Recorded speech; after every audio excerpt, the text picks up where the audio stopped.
This is the choice no one wants to face. Suffer now, or stay average forever. There is no third option, no secret path, no shortcut, no moment where it magically gets easier. You are already suffering. You're just choosing the wrong kind. The suffering of comfort, the suffering of regret, the suffering of knowing you could have been more and did nothing about it. That pain doesn't show up immediately. It waits, it grows quietly, and one day it hits you all at once. When you realize time is gone, opportunities past, potential wasted, and you're left asking yourself how you ended up here. That's the pain most people choose, because discipline hurts up front. Comfort feels good now, and humans are addicted to now. They don't think long term. They think about how they feel in the moment. And the moment is a liar. The moment tells you to rest when you should push. The moment tells you to stop when you should continue. The moment tells you that tomorrow will be better. Tomorrow is where dreams go to die, because tomorrow never comes. There is only now. And right now, you're either building yourself or betraying yourself. Every excuse is a betrayal. Every delay is a vote for average. Every time you choose comfort over discipline, you reinforce the identity of someone who quits when it gets hard. And identity is powerful. Once you see yourself as average, you act average. You settle. You lower standards. You accept less. And eventually, you stop trying altogether. That's the real danger. Not failure, not struggle. Comfort makes you weak slowly. It doesn't announce itself. It doesn't warn you. It just softens you over time. Until effort feels unbearable. Until discipline feels extreme. Until basic consistency feels impossible. That's why people say, I don't have motivation. They don't lack motivation. They lack tolerance for discomfort, because they've trained themselves to avoid it. You don't rise to the level of your goals. You fall to the level of your habits. And habits are built by what you choose when no one is watching. When it's early. When it's boring. When it's painful. When quitting would feel good. Those moments define you. Not the big speeches. Not the hype. Not the words you say online. The small, brutal decisions. Again and again. That's where the separation happens. That's where average ends. And discipline begins. Discipline is not motivation. It doesn't care how you feel. It doesn't ask for permission. It doesn't negotiate. It demands action. And most people hate that, because discipline exposes who you really are. You can't fake discipline. You either do the work or you don't. And if you don't, the results show. Always. People love to complain about their life, but they hate to audit their habits. They want sympathy instead of responsibility. They want comfort instead of growth. They want validation instead of truth. Truth is harsh. Truth says if you're not where you want to be, it's because of what you've been choosing. Not once, consistently. That's hard to accept, because it means you're responsible. And responsibility is heavy, but it's also freeing. Because if you're responsible, you're also capable. Capable of change. Capable of growth. Capable of becoming something more than you are right now. But only if you're willing to suffer. Not meaningless suffering. Purposeful suffering. The suffering of early mornings. The suffering of discipline. The suffering of saying no when everyone else says yes. The suffering of staying focused when distractions are everywhere. That suffering builds strength. Mental strength. Emotional strength. Identity strength. And strength compounds. Weakness does too. Every time you avoid discomfort, weakness grows.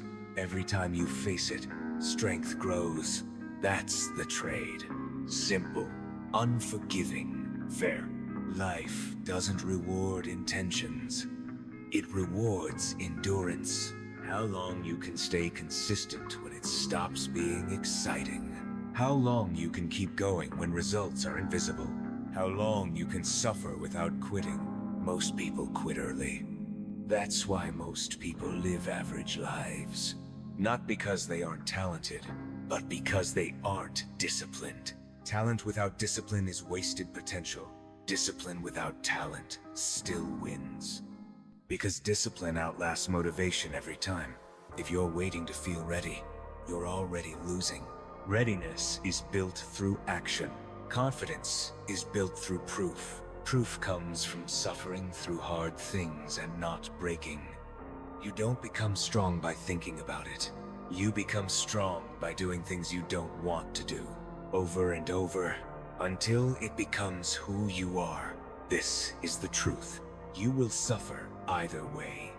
The question is when and for what. Suffer now for growth, or suffer later with regret. Stay average, or become dangerous. Average is a quiet prison. It doesn't slam doors. It slowly closes them. You don't wake up one day and decide to be average. You drift there, one excuse at a time, one skipped day, one "I'll do it later," and later becomes never. That's how most people lose their lives. Not in one dramatic failure, but in 1,000 small surrenders. They surrender their mornings. They surrender their focus. They surrender their discipline. And eventually, they surrender their self-respect. That's the real cost of staying average. Not money, not status, self-respect. Because deep down, you know when you're lying to yourself. You know when you're capable of more but choosing less. And that creates a quiet rage inside you. A frustration you can't explain.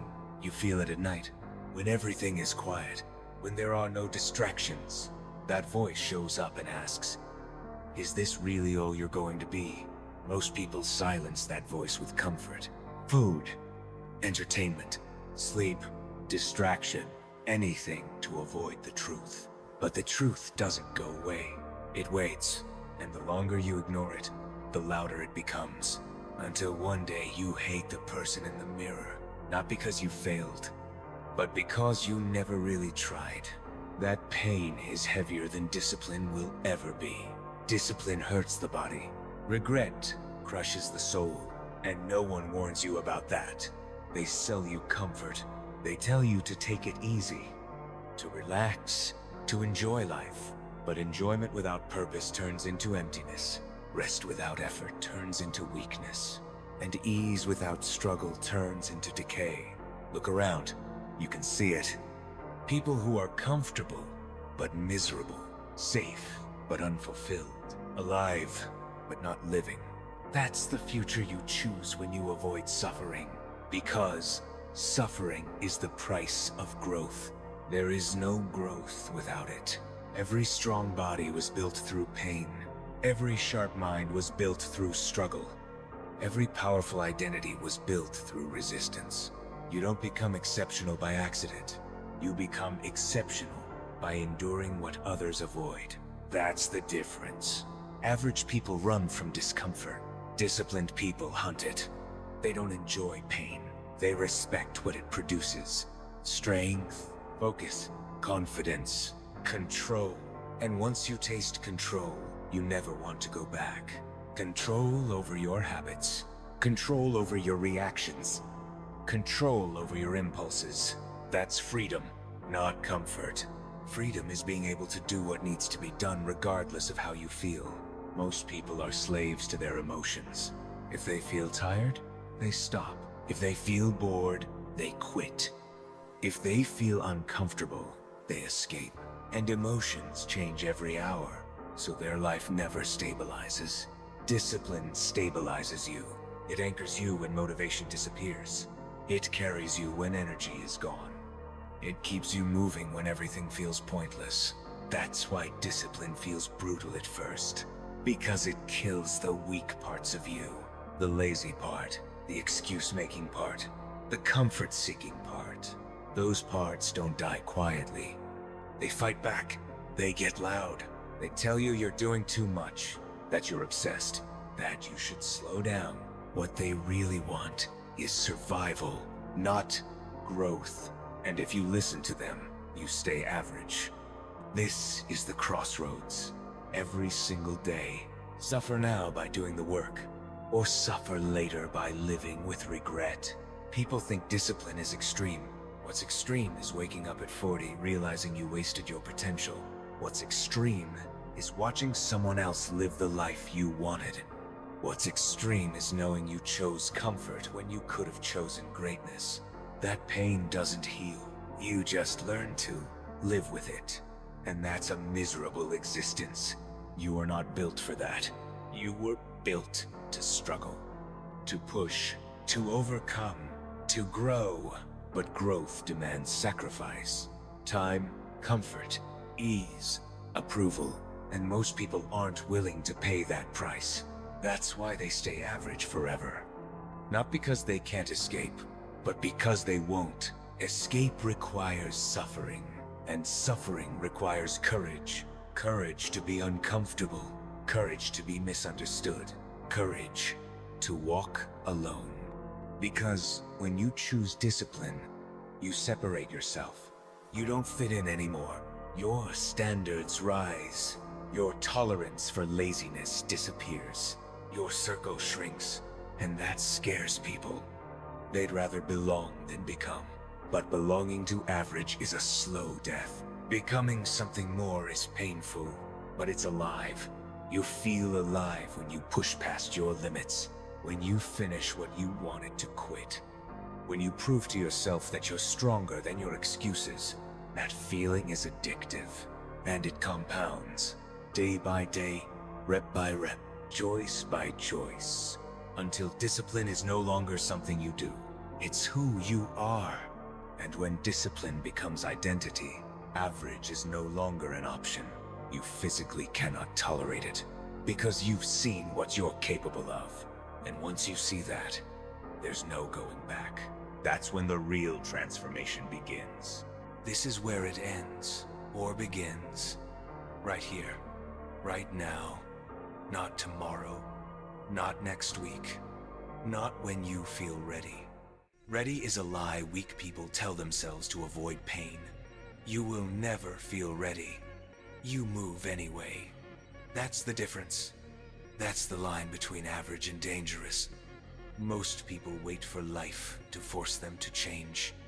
By then, it's too late.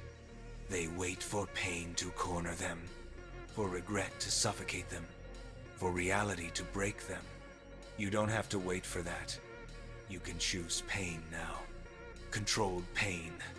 Purposeful pain. The kind that builds instead of destroys. Because pain is coming either way. Life guarantees it. Loss. Pressure. Failure. Chaos. The only question is whether you're prepared. Discipline is preparation. Every early morning, every hard rep, every uncomfortable decision, every time you do what you said you would do instead of what feels good, that is training for life. So when things go wrong, you don't collapse. You don't panic. You don't freeze. You execute. That's why disciplined people move differently. They don't rush. They don't chase. They don't beg. They don't explain. They are calm under pressure because pressure is familiar. They've lived there. They've trained there. While others avoided discomfort, they mastered it. And mastery shows in posture, in presence, in silence. People feel it. They won't know why, but they will feel it. Some will respect it. Some will hate it. Some will try to pull you back to comfort. Let them try. Comfort hates discipline because discipline exposes weakness. And weakness hates being exposed. So expect resistance. From others. From yourself. Your old habits will fight back. Your old identity will resist death. Because becoming better means killing who you used to be. And death is never comfortable. But it's necessary. You cannot become extraordinary without shedding the average version of yourself. You can't carry both. One has to go. And if you don't kill the weak version, it will kill your potential. Slowly, quietly, forever. This is the choice. Suffer now, or stay average forever. There is no middle ground, no balance, no half commitment. Half effort creates full regret. Full discipline creates freedom. Not the fake freedom of comfort. Real freedom. The freedom of self-control. The freedom of confidence. The freedom of knowing you can rely on yourself when things get hard. That's priceless. And it's earned, not given. Nobody will hand it to you. Nobody will save you. Nobody will push you. Nobody will care as much as you should. That responsibility is yours. And once you accept that, excuses die. Waiting dies. Complaining dies. And action begins. You stop talking. You stop announcing. You stop explaining. You work in silence, in pain, in consistency, until discipline becomes automatic, until effort becomes normal, until average feels disgusting. That's when you know you've changed. Not when people praise you, but when you no longer recognize the person you used to be. When you look back and realize you could never go back even if you tried. Because comfort no longer owns you. You own yourself. That's power, and power is quiet. So if this hit you, don't clap. Don't comment motivational quotes. Don't feel inspired for 5 minutes and forget it. Move. Do something hard today. Something uncomfortable. Something that proves to you that you're serious. That's how this starts. That's how this ends. Suffer now, or stay average forever. Choose your pain. This is Ruthless Arc, and this is where weak versions of you die.